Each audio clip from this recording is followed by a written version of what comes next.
only on Telesur.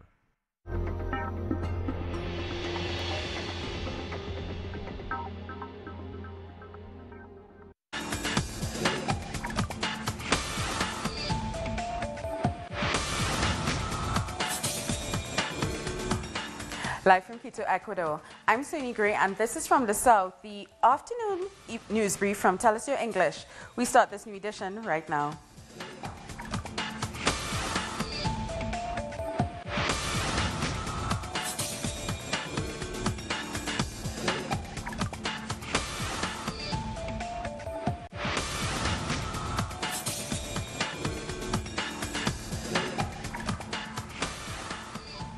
In Latin America and across the world, celebrations have been held to mark the 100th anniversary of the Russian Revolution.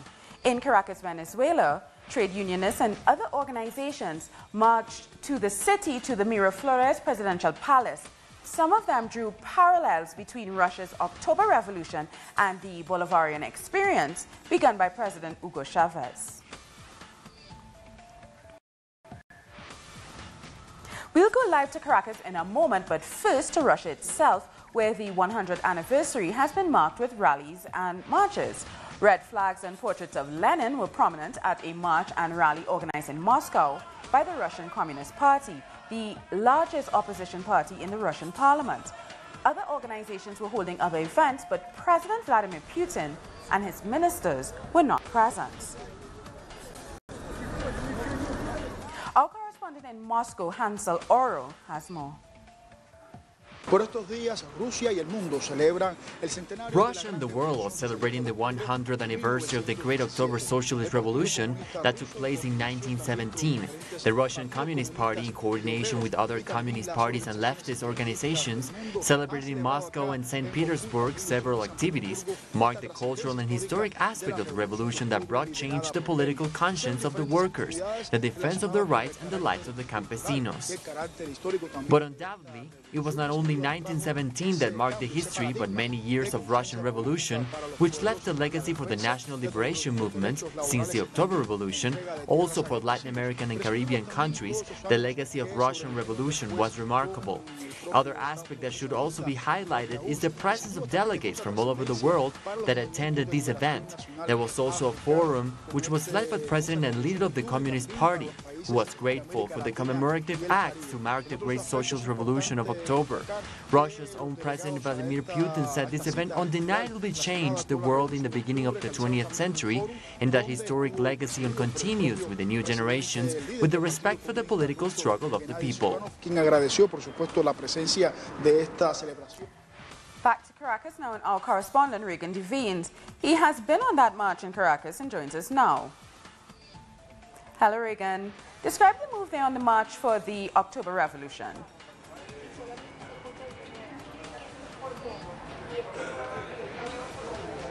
Hi, Sonia. Yes, it was a very energetic march today, which, of course, at its core, the Russian Revolution, October Revolution, at its core represents the fight of the working class against oppression. And to some, the Russian Revolution gave birth to the first socialist experience, that's according to others. And so we saw workers, we saw trade union leaders, we even saw youth workers take to the streets of Caracas and pass through some of the most historic areas in the city and end up at the presidential palace, where President Maduro addressed them and gave them a speech in terms of how socialism has benefited them thus far. Remember that socialism has given Venezuela education, housing, food, all quite really inexpensive and or free of charge. So, and this has been happening since Hugo Chavez in the late 90s. And so there was a real celebration, a real celebratory mood in the streets today as Venezuela showed solidarity with Russia. Of course, we've seen it across the region in Ecuador, Peru, and other areas that support this type of government. And President Maduro said in his speech, the Bolivarian Revolution has as one of its central tasks to vindicate the dignity of the people who fight for its sovereignty and independence. And of course, this government, PSUV, represents the fight of the working class and continues to show that fight and to protect workers' rights, Sony. Thank you so much for that update. That's our Reagan Devines in our Caracas headquarters. Cuba didn't need to send help to Dominica after Hurricane Maria struck the island. In the words of the ambassador, they were already there and were able to send reinforcements to the island within 72 hours. Now that they're in Dominica working, they want to help restore the electricity supply and do much needed repair work on the island schools. So the intention is, in the next weeks, to repair a primary school in Collywood. So this is one part of the Cuban contribution. Let me tell you something. Also, Cuba decided to send our own food and our own water for Cuban collaborators. What is the intention? Not to be a concern to the government or to be a concern to the people of Dominica. So we are self-sufficient. We are also, my people is living in, let us say, in regular condition at the National Stadium. If you can give greetings, you can go there. But the idea is to support as much as we can this process to Dominica. I always say that we are brother island, we are sister island, we are part of the Caribbean, we are ALBA member. So this is the solidarity that Cuba could provide to Dominica. The head of a federal control board that oversees Puerto Rico's finances says that the island's recovery will fail unless it gets more help from the Trump administration and the U.S. Congress. With Puerto Rico still suffering shortages of electricity, water and housing after Hurricane Maria, Natalie Jarescu told Congress that the U.S. territory needs emergency and restoration funds on an unprecedented scale. She says the territory will need around $13 to $21 billion over the next 2 years to keep the government operating. Pretty difficult for the people around here. Besides whatever they lost here, they also, they're not healthy. The problem that we have is that the lack of potable water, the lack of tap water, is forcing the population to collect water in whatever they can put their water on, for drinking, bathing, cleaning, whatever. And that in itself is creating the environment, making an environment very conducive for the vectors of Zika. More news in a minute. Stay with us.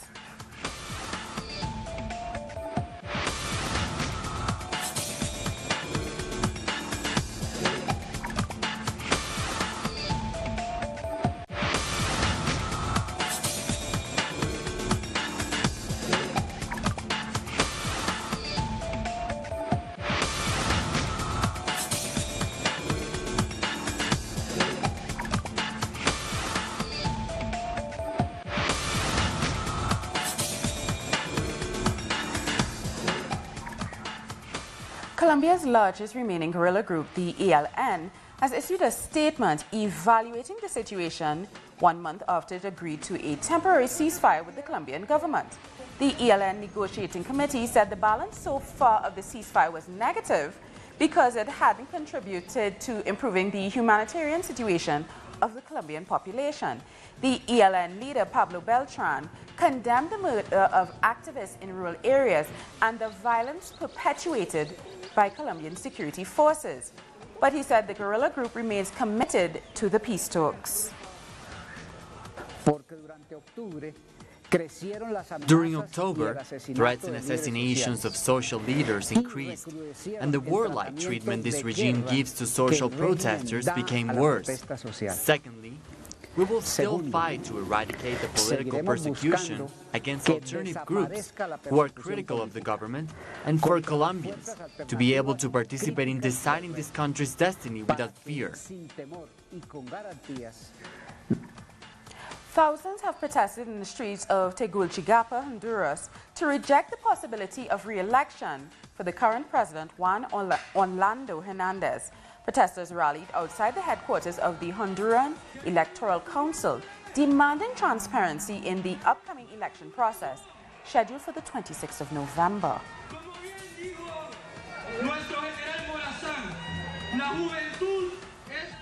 Social organizations are marching in Bolivia in support of the re-election of President Evo Morales, the country's first indigenous leader, for the 2019 elections. Our correspondent Freddie Morales has the details. A large gathering is taking place in La Paz, where several social groups have arrived at San Francisco Square to demonstrate their support of the Legislative Assembly's request.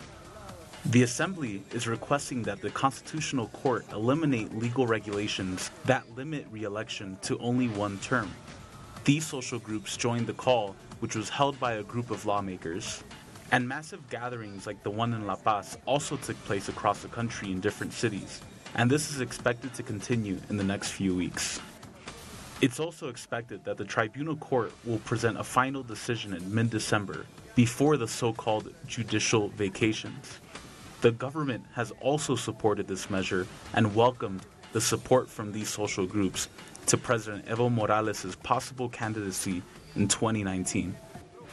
We come back to you, Soini. Freddie Morales in Bolivia. The United States has ended the Temporary Protected Status, or T.P.S. program for Nicaraguan migrants living in the country. T.P.S. provides temporary legal status in the United States to citizens of other countries where natural disasters or civil wars have made it too dangerous for them to return. The elimination of the program would be immediate. It will be extended until January 2019 to allow Nicaraguans to return to their country. If they don't comply, they will be considered undocumented migrants and could face deportation.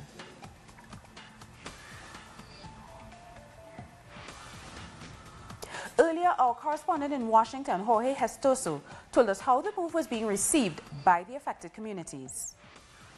The situation has created a lot of anxiety, a lot of reactions. About 300,000 Central Americans that we're talking here, the 4 groups that are under the T.P.S. We're talking Guatemalans, Hondurans, we're talking about Nicaraguans, and we're talking about Salvadorians.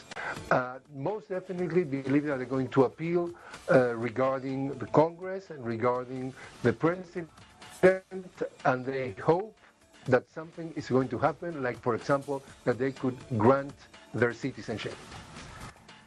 To properly respond to HIV/AIDS in the Caribbean, the region needs to develop people-centered access to services. But Ivan Cruikshank of CBC cautions that we need to make sure that access to these services remain open to the most vulnerable within the community. He was speaking at the 3rd Latin American and Caribbean Forum on sustainability of the HIV response, currently taking place in Port-au-Prince, Haiti. The second concept that I want to raise with you is to broaden the focus to the whole person. We have seen in a number of countries a retreat to a biomedical approach to address the HIV issue. And we know that particularly key populations, they have multiple cells. So there's the social side, there's the physical side, there are family planning needs that need to be met, there are mental health needs that need to be met, there are psychological needs that need to be met. And so if we're going to get to the type of people-centered, expanded approach to health service delivery, we need to take into account all of the various cells that people come to us with.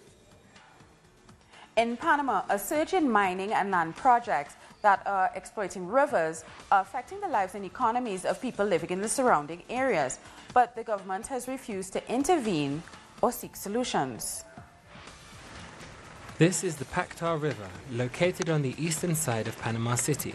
Because of stone extraction, the river banks are widening, and agriculture in the region is being affected. Because of the stone extraction, they can't grow anything else. Because this is no longer a farm, this is a ravine. The stone quarry belongs to the Shahani family, which has been operating here for over a decade, under the dominion of one of the most powerful extraction companies. And the effects of exploitation are becoming more and more visible. When the river swells over, it enters from behind. The farm is now damaged and also the crops. We can see over here that papaya trees are falling down because they don't react well to the water. Floods are the main cause of the damage. This story can be seen across all of Panama. like in the Ngable region, where a hydroelectric project, a dam on the Tabasara River, is flooding potential farming lands and affecting hundreds in the town. And while the environment is being affected, the situation is also affecting the lives and economy of the residents who live near the quarries. All while the government continues to grant companies the permission to extract, putting private interests over their own people. The 5 Argentine victims of the truck attack in New York a week ago have been buried in Rosario. The tourists were part of a group of 10 friends who traveled to the U.S. to celebrate the 30th anniversary of their high school graduation. The city of Rosario held 3 days of mourning after the attack, and the victims' high school has offered counseling to students. This week, Brazilian President Michel Temer will present a proposal for a new law to privatize Brazil's state-run power country, Eletrobras. CEO Wilson Ferreira Jr. confirmed that Eletrobras will be privatized by a law passed in Congress and that the government would continue to hold a golden share in the company. Eletrobras will issue new shares in the second half of 2018 as part of a plan to dilute the government's stake and privatize the country. The Brazilian government intends to reduce its stake to less than 40%. Schools in Mexico City are still suffering after last month's major earthquake. Students and their parents are demanding swifter action by the government, as our correspondent Pablo Perez reports.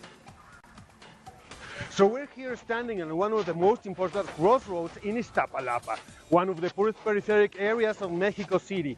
Here, both parents and teachers are protesting because the kids, in school age, hasn't had classes for over 2 months, since the September 19th earthquake. So they report 69 schools with heavy damage from the earthquake, and none of them has been attended by the rebuild effort promised by the Secretary of Education. They decided that cutting roads, and they are cutting the 3 most important highways attending Iztapalapa, is their only way to cut the attention of the authorities that are responsible of the rebuild efforts of the schools, which they are saying it's been focused in most prosperous areas. This is the information from here from Mexico. We go back to you. Pablo Perez in Mexico. Members of campesino organizations in Guatemala have condemned violent evictions that are taking place in indigenous territories across the country. They allege that there's an informal agreement between judges, former politicians, and businessmen to remove indigenous people from their lands. 6 violent evictions have taken place in different regions of Guatemala over the last week. The Campesino Development Committee, a group that organizes small farmers, denounced the agreement between judges and big landowners to speed up the evictions, and these evictions have left hundreds of families homeless. What we see is what is happening there, which is precisely a criminal organization that is now claiming lands and violently evicting the residents. They even came and burned down the houses of the poor people. This is a manifestation of one of this country's oldest problems, which is the problem with the land. One of the most violent evictions took place in the northeastern region of Izabal in a Maya Quechí community. This campesino leader says that behind these evictions are powerful figureheads, such as former President Otto Pérez Molina, who claimed these lands as their own. This is because these lands where communities are being evicted are lands that were handed over to new owners during the government of Otto Pérez Molina. Some communities have the ownership deed that confirms them as owners, while others have been living in lands passed down by their ancestors. The indigenous leaders have said that in several cases, the lands were handed over illegally to other owners, coinciding with the fact that these lands are rich in natural resources. This is something that proves the economic interests behind their illegal claims to the land. All the natural resources used by the Quechí people are being damaged. All of the rivers are under threat. Now they're starting to evict communities like ourselves. who are living in these territories. For now, many evicted families in Alta Verapaz and Izabal are adrift, and this has raised concern by human rights attorneys. At the same time, a national strike has been called from indigenous organizations to condemn these evictions. We'll be back very soon. Stay with us.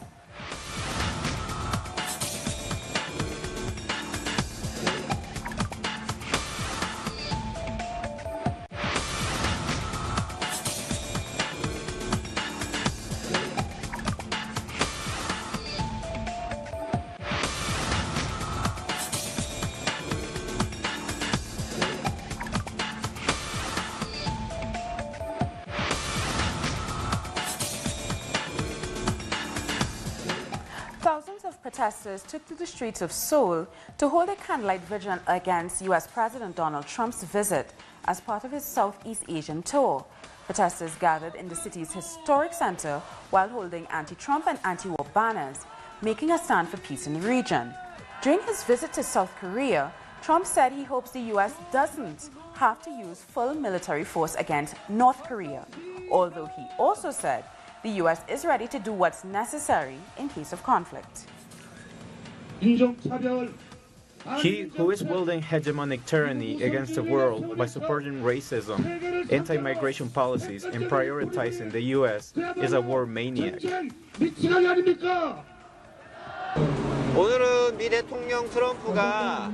Today, the U.S. President Trump came to our country. About 5,000 people gathered at the Gwanghwamun Square to hold a candlelit vigil opposing Trump and protesting against the threat of war, forceful sales of weapons, and economic pressure. Our correspondent Isiara Diaz has more. The President of the United States, Donald Trump, is in South Korea. Over here, he has used much lighter language than he did when visited Japan. One of the first places Trump visited in South Korea was Camp Humphreys, the military base where 28,500 American soldiers are deployed. There, he said that the U.S. is talking to their generals based in the Asian country about the situation with North Korea, and he promised that everything will be under control. This promise comes after he tweeted that he will resolve all problems with North Korea. South Korea's President Moon Jae-in praised the bond between the two nations, although he is doing it so while a number of protests are taking place against Donald Trump's visit, as people ask for peace in the Asian region. Both presidents announced they will engage in an agreement to lift the nuclear weight restrictions for South Korea. Right now, the weight limit is 500 kilos. Trump and Moon Jae-in said that they want the conflict in the peninsula to be resolved in a peaceful and diplomatic way. They will cooperate to strengthen South Korea's military capacity in the peninsula. Donald Trump said that his country is prepared to use all of their military capacity against North Korea if necessary. The U.S. president is looking to build a strong alliance with Japan and South Korea regarding Pyongyang, specifically before arriving to Beijing on November 8. Although in the past, Trump has praised China's position on the conflict in the peninsula, now the U.S. president wants to pressure the Asian giant to take a stand on this matter to pressure North Korea, especially in an economic point of view. Back to you in studios. And now here's a roundup of some of the other stories making headlines around the world. The Crown Prince of Saudi Arabia, Mohammed bin Salman, has accused Iran of an act of direct military aggression by supplying missiles to rebels in Yemen. According to state media, during a call with the British Foreign Secretary Boris Johnson, the prince said it could be considered an act of war. On Saturday, Saudi Arabia intercepted a ballistic missile near the capital. Iran has denied it is arming the Houthi movement. Gunmen disguised as policemen stormed a television station in the Afghan capital, Kabul, killing at least 2 people and injuring at least 20 others. The Islamic State group claimed responsibility for the assault, which lasted about 3 hours before Afghan special forces overpowered the attackers. Kabul has been rocked by a series of attacks in recent weeks as the Taliban and the Islamic State group step up offenses against security installations and mosques. Pollution in New Delhi has hit a dangerous level, and the Doctors Association has declared a public health emergency in the Indian capital. The air quality index, which measures the concentration of poisonous particles in the air, hit the severe level of 451 on a scale where the maximum reading is 500. A thick fog over the sprawling city worsened the conditions. This type of scenario we are expecting for another 3 days. Due to that, we have given warning for another 3 days for dense to very dense fog for Punjab, Haryana, including Delhi, northern parts of Rajasthan and some parts of West UP. Delegates from almost 200 countries are meeting in Bonn for the second day at the United Nations climate talks to find ways to strengthen the 2015 Paris Climate Agreement. However, activists from Friends of the Earth International do not think enough is being done. The group staged a protest outside the event and called on developed countries to drastically reduce their emissions as quickly as possible. We are here to push the APA to tell them that they need to consider that impacts are already happening across the world. We are seeing the poorest and the most vulnerable communities already facing horrific climate impacts. We need the developed countries to drastically reduce their emissions now. We need them to provide finance and means of implementation for us developing countries to be able to make the very much needed energy transformation. Disgraced former Higher Education Deputy Minister Duduzi Manana appeared before the Randburg Magistrates Court in Johannesburg to be sentenced. He pled guilty to 3 charges of assault. Earlier this year, footage showed Manana and 3 friends physically assaulting 3 women outside a club. Protesters rallied outside the court. In South Africa, every 8 hours, a woman dies after being attacked by a partner or relative. Finally, we return to the 100th anniversary of the October Revolution and Mexico, which is remembering the importance of this 20th century movement and the influence that the Russian revolutionary Leon Trotsky had in the country. Hundreds of documents, photographs, newspapers, magazines, pamphlets, and books pay tribute to the October Revolution at the museum in the Leon Trotsky House in the south of Mexico City. The exhibition, entitled Red's 100 Years of the Social Revolution, recounts a chapter in world history that brought socialist thinker Leon Trotsky to Mexico after he was granted political asylum in 1937 by Mexican President Lázaro Cárdenas. Until the 1959 revolution in Cuba, let's say, Mexico was the country that had the great imprint on Soviet thinking, which is reflected in what's present in this exhibition regarding politics, the political directions this influence takes, the role of education, the role of culture. The exhibition focuses on politics, socialist education, art, and the Russian personalities who came to Mexico in the 1920s and the 1940s, such as Trotsky, Russian revolutionary writer Viktor Sergey, and painter Vladimir Kivalchich-Rusakov, among others. We've come to the end of this evening's news brief. For these and many other stories, you can find them on our website, telesurtv.net/English. And join us on social media, Facebook, Twitter, and Instagram. For Tell Us Your English, I'm Sony Gray. Thank you so much for watching.